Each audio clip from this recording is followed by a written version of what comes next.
Mga igsuon ko dinhi sa Archdiocese sa Davao, dinhi sa siyudad sa Davao, ug ang mga parokya nga sakop sa Archdiocese nga naa sa Samal o sa Talikod. Mayong adlaw kaninyong tanan. Good day to all of you.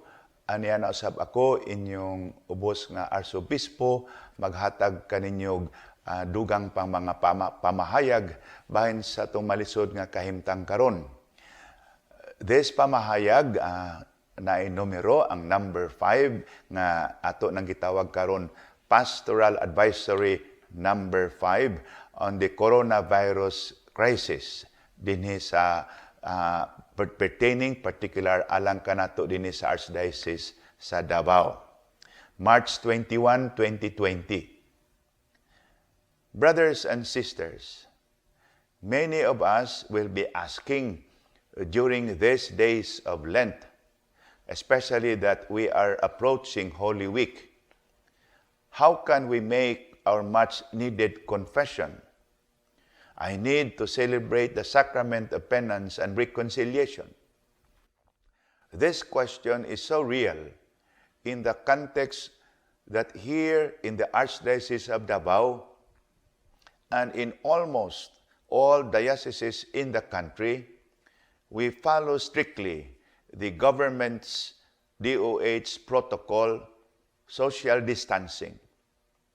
That's why we have also the General Advisory, no mass gathering. Thus, a priest cannot himself be physically available for confession, and on the part of the penitent, he can physically go near or close to a priest to confess his or her sins. In this case, our Holy Father, Pope Francis, in his homily delivered yesterday, March 20, 2020, at Casa Santa Marta, reminded us of an answer to our question that is already contained in the Catechism of the Catholic Church.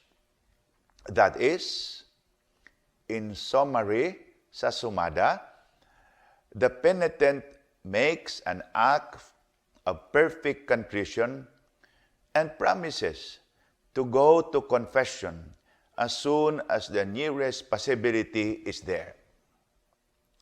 For your reference, please find below the full text of the homily of Pope Francis for your appreciation. Dinhi sa advisory, anaa ang full text, pero basahon nako, I will read that portion of the homily which is the direct point of this advisory. Pope Francis says, part of the homily, and I quote, I know that many of you for Easter go to confession to find yourself with God. But many will say to me today, but Father, where can I find a priest, a confessor? Why can't one go out of the house? And I want to make peace with the Lord. I want Him to hug me. That my dad hugs me. What can I do if I don't find priests? You do what the Catechism says. It is very clear. If you do not find a priest to confess, speak to God. He is your Father, and tell Him the truth. Lord, I have combined this. Excuse me. And ask Him for forgiveness with all your heart, with the act of pain, and promise Him, afterwards, I will confess, but forgive me now. And immediately, you will return to the grace of God. You yourself can approach, as the Catechism teaches us, the forgiveness of God without having a priest at hand. The text of this homily, aside from being printed here, can be found at www.vatican.va. After that, these are the considerations. Please consider these additional notes. Nag-smile ko. Number 1, please find below what I think is a better English translation of the yellow shaded colored portion of the texts of the homily above.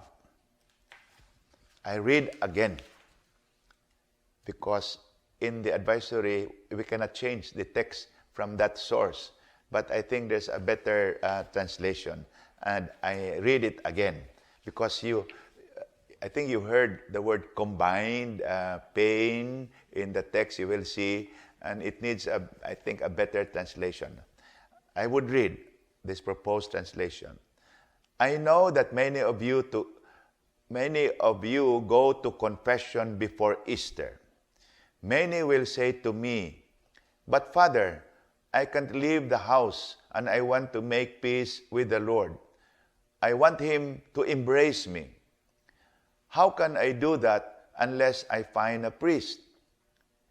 Do what the Catechism says. It's very clear. If you don't find a priest to go to confession, speak to God. He's your Father. Tell Him the truth.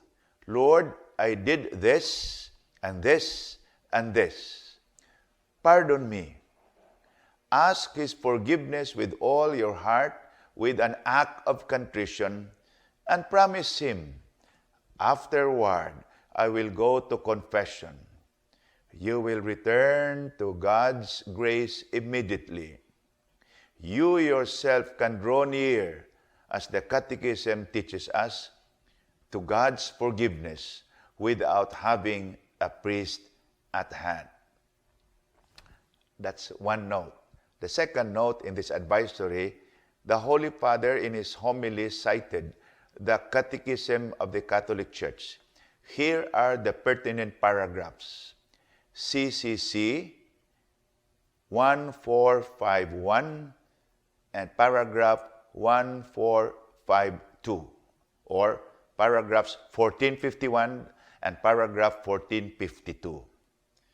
Brothers and sisters, let us continue praying to the Lord for each other, always assured of the intercession of the Blessed Virgin Mother and all the saints.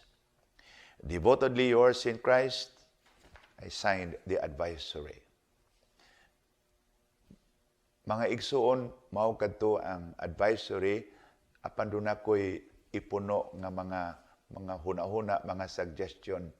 Kanang gisugdan nato din sa Archbishop sa Davao, 8 o'clock family rosary, maayo kay daghan kaninyo ang nagasunod ni ini, nagasubaybay ni ini, led, quote-unquote, led by, signaled by the live rosary nga broadcasted sa DXGN FM. Mupuno ko kung mahimo, nindot sa mga balay nga magbutang tag lighted candle sa atong mga kanabitong sa front sa atong balay o suga ba, just for to signal that all of us are praying the rosary at that time. Mo caution lang ko, isipin yung Archobispo, bantay ang kandila ha, kay basin hinoon madisgrasya kita. Kung mahimo na ilays nga lighted lamp o candle sa atong mga balay, signal nga ana nga hour, ana nga time, ana nga panahon, ang family inside that house is praying the Holy Rosary. Daghang salamat kaninyong tanan. Ug maayong adlaw.